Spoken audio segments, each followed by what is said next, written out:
अढ़ौल के फुलवा में कवन गुण हो माई गइलू भाई। अढ़ौल के फुलवा में कवन गुण हो माई गइलू भाई। गइलू भाई माई गइलू भाई।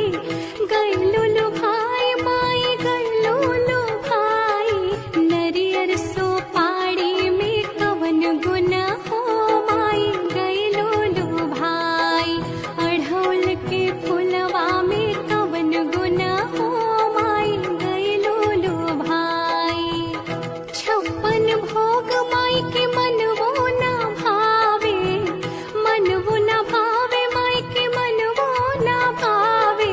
घुघुरी बतासा में कवन गुण हो माई गइलू भाई।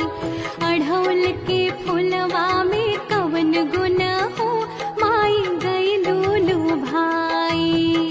हाथी घोड़ा माई के मनवो ना भावे। मनवो ना भावे माई के मनवो ना भावे। सिरवा